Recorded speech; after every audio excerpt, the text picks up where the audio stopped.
I am here in Geneva to talk about justice and accountability for war crimes committed against Tamil people during the Sri Lankan Civil War. I used to be a Member of Parliament and a Secretary of State in the UK, and in that role I got to know many British Tamils, and they told me about the terrible crimes that were committed. And for the last 10 years or so I've been working with them to seek to persuade the international community here at the UN in Geneva to take forward a process to bring to justice the people responsible for those crimes. The concerns that you've seen in your time as an MP, do you think they are adequately addressed? Sadly, there haven't been. There have been successive resolutions here at the UN Human Rights Council in Geneva, and they've been very heartening, and it's great to have that international support for the accountability issues and reconciliation in Sri Lanka as well, but they haven't been implemented in practice. So I think there is much more to do. We need a fresh resolution at the next September session, and I've been talking to the national representatives about that.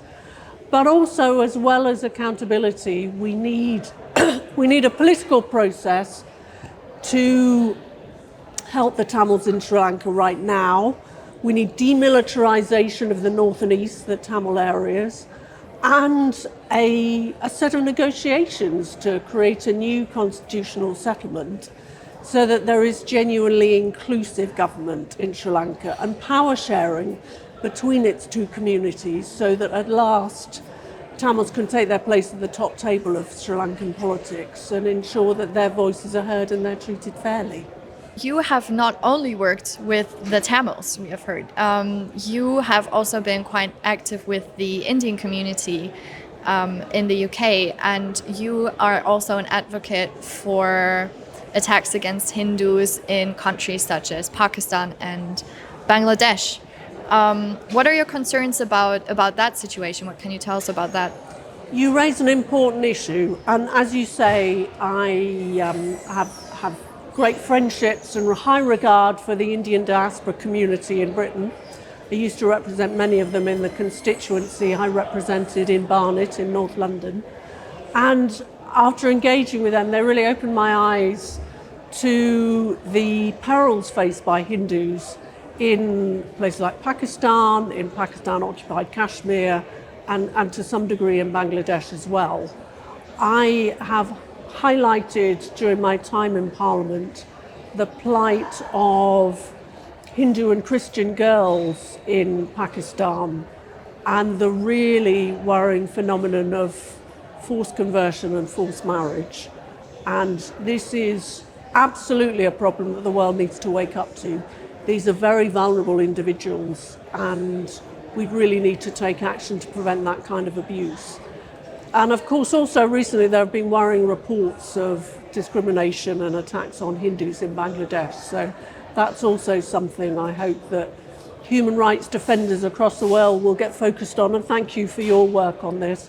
But also it's important that organisations like the UN are made aware of it as well so that they can try and take action. Are there any concrete steps that maybe you wish to see from international organizations such as the UN when it comes to this issue? Is there any concrete measures that you think might be useful in tackling this human rights issue?